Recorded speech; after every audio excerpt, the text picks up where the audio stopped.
देखो ये लिटमस पत्र है जो हमको पीएच मान के द्वारा हमको अम्ल और क्षारीयता का के बारे में बताता है। ठीक है, ये इसको यूनिवर्सल पीएच भी कहा गया है, जिसमें कि हम कलर के आधार पर ये पता करते हैं कि ये जो विलयन है या कोई भी चीज़ कितना अम्लीय है और कितना क्षारीय है। इसमें सारा कलर वाइज दिया हुआ है। यदि ये लाल आता है तो इसको हम समझ लेंगे कि इसका पीएच 1 के जैसा है, और धीरे धीरे जैसे जैसे वो काला पड़ने लगता है, यानी ब्लू होता है फिर काला हो जाता है, तो जो पूरा काला हो जाएगा उसका क्या हो जाएगा, पीएच मान तो 14 हो जाएगा। और ब्लू कलर का है तो 10-12 के बीच रहेगा। तो ये तो हमारा पीएच मान है, और इसी से हम आज कुछ एक्सपेरिमेंट करने वाले हैं। हमने यहाँ पर लिया हुआ है, सबसे पहले ये पानी है, शुद्ध पानी है, ये हल्दी है, ये सर्फ है जिसको अपमार्जक कहते हैं, और ये हमारा एसिड है, ये हमारा अम्ल हो गया, और ये अपमार्जक जिसको कि हम केमिस्ट्री के भाषा में क्षारक कहते हैं। और ये हल्दी है, हल्दी जिसको कि हम प्राकृतिक सूचक कहते हैं। तो आज हम इन सभी चीज़ों को लेकर के हम ये एक्सपेरिमेंट करेंगे क्या क्या अम्लीय और क्षारीय में क्या कलर परिवर्तन होता है कि नहीं, हम कैसे पता कर सकते हैं कि कोई चीज़ अम्लीय है या क्षारीय है। तो देखो ये हमारे पास लिटमस पत्र है। लिटमस पत्र जो हमको ये ज्ञान देता है कि कौन सी चीज़ अम्लीय है और कौन क्षारीय है। ये इसको यूनिवर्सल पीएच के लिए इस्तेमाल करते हैं, यानी सभी जगह इसका इस्तेमाल होता है। और ये जो है अपने कलर के आधार पर, यानी कलर को चेंज करके हमको ये बता देता है कि कौन अम्लीय है और कौन क्षारीय है। हम लोगों ने किताब में पढ़ा है कि जब भी हम इसको अम्ल में मिलाते हैं तो ये जो है लाल भूरा रंग का होता है जी। ठीक है, तो आज हम लोग यही लिटमस पत्र लिए हैं, और यहाँ पर हमारे पास कई सारे चीज़ें हैं। जैसे पहला ये अम्ल लिए हम, उसके बाद ये हमारा हल्दी है जिसको हम प्राकृतिक सूचक कहते हैं, और ये हमारा अपमार्जक है। अपमार्जक यानी जो कि क्षारक का प्रकार है, और ये हमारे पास कुछ पानी है।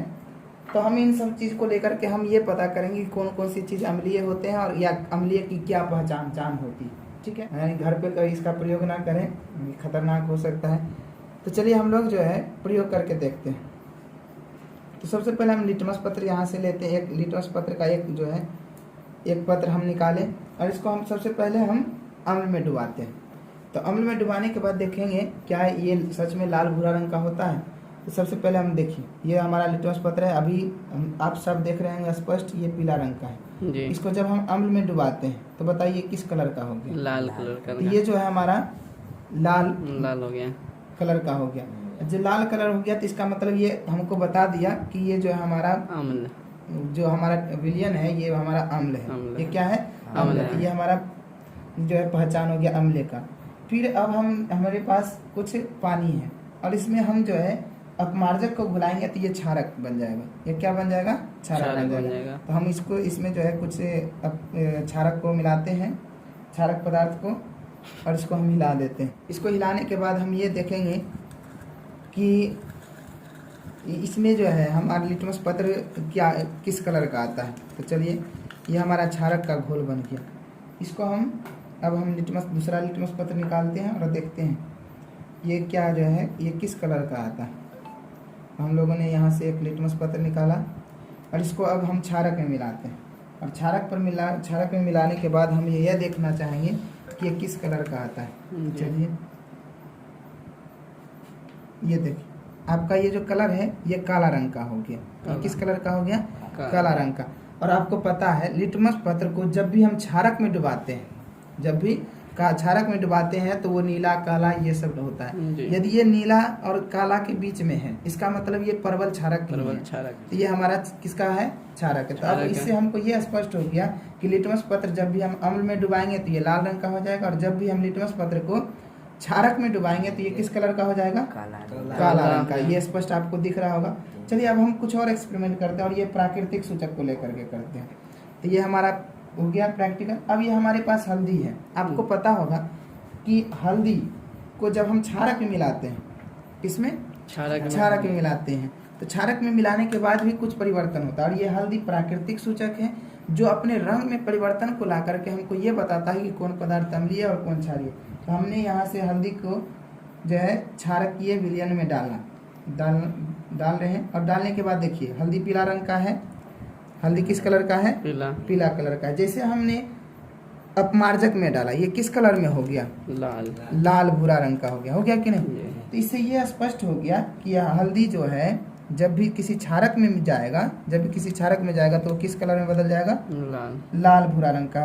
अभी देखिए हमारे हाथ में दिख रहा होगा ये पीला, जैसे ही ये विलयन में गिर रहा है वैसे ही इसका कलर बदलते जा रहा है। बदल रहा है कि नहीं बदल रहा है? बदल रहा है। इसका मतलब ये क्या हुआ कि जब भी हम अम्ल को यानी ये हल्दी को जब भी हम किसी क्षारक में मिलाते हैं यानी क्षार में मिलाते हैं तो ये जो है किस कलर का हो जाता है?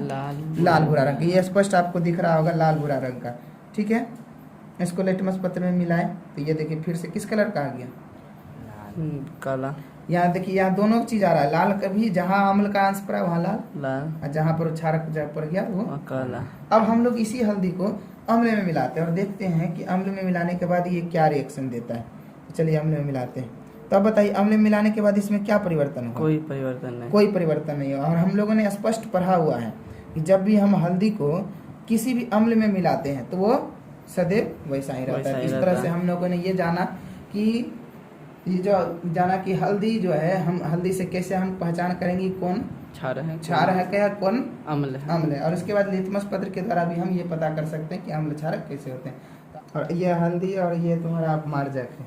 जब भी हम हल्दी को अपमार्जक से रिएक्शन कराएंगे, अगर मिलाएंगे तो ये हल्दी का कलर बदल जाएगा। जैसे अभी हम एक्सपेरिमेंट कर रहे हैं, ये हल्दी है, इसमें हम देखो अपमार्जक मिला रहे हैं। अपमार्जक मिलाने के साथ देख रहा है हल्का हल्का कलर में चेंजिंग आएगा। इसके कलर में देखो कलर में चेंजिंग आ रहा है। ये देखो इसके कलर में क्या चेंजिंग आया जी। पहले हल्दी कलर का था, अब किस कलर का हो गया? लाल कलर का हो गया। तो ये है तुम्हारा प्राकृतिक सूचक जो कि हमको अम्ल और क्षारक के बारे में बताता है। यानी जब भी हम हल्दी को किसी क्षारक पदार्थ में मिलाते हैं तो उसका कलर लाल यानी पीला रंग से लाल भूरा रंग का हो जाता है। देखो ये लाल भी नहीं है, लाल भूरा रंग का है। तो ये हल्दी का एक्सपेरिमेंट था। तो देखो ये हमारा अभी जो है ये क्षारकीय विलयन है जिसमें हम हल्दी मिलाए थे। अब हम लोग फिर से इसमें हम अम्ल को डालेंगे। हम लोग ये पता करेंगे कि यह पुनः इसको उदासीन कर पाता है कि नहीं। हम लोग पढ़े हैं जब भी अम्ल और क्षारक को मिलाते हैं तो वो क्या हो जाता है? उदासीन बन जाता है। ये देखिए अब आपके सामने एक नया विलयन बन करके तैयार है। ये जैसा पहले पीला था क्या वैसा ही पीला बन गया। इसका मतलब क्या हुआ? जैसे हम अम्ल को क्षारक के साथ मिलाते हैं तो वो उदासीन बन जाता है और अपना वो गुण खत्म कर देता है। देखो पहले भी पीला था, अब भी पीला हो गया। तो इससे क्या स्पष्ट हो गया कि अम्ल और क्षारक को मिलाते हैं तो वो उदासीन हो जाता है। क्या हो जाता है? उदासीन। यानी ये अब नॉर्मल हो गया जी। अब ये नॉर्मल हो गया। तो ये देखो फिर से पीला रंग का हो गया कि नहीं। तो इस तरह से हम ये सारे तथ्यों से हम अम्ल और क्षारक को अच्छी तरह से समझ सकते हैं। ठीक है, अगला वीडियो में हम कुछ और एक्सपेरिमेंट करेंगे और अब हम गंध से पहचानने की कोशिश करेंगे। आपको पता होगा कि प्याज, वेनिला ये सब के गंध के द्वारा भी हम किसको पहचान सकते हैं? अम्ल और क्षारक को पहचान सकते हैं। आपको पता होगा अगर प्याज को अम्ल में डालेंगे तो वो जो उसका गंध में रहबे करेगा, गंध समाप्त नहीं होगा। लेकिन वही क्षारक प्याज को यदि हम अपमार्जक में मिला देंगे तो उसका गंध समाप्त हो जाएगा। आप लोगों ने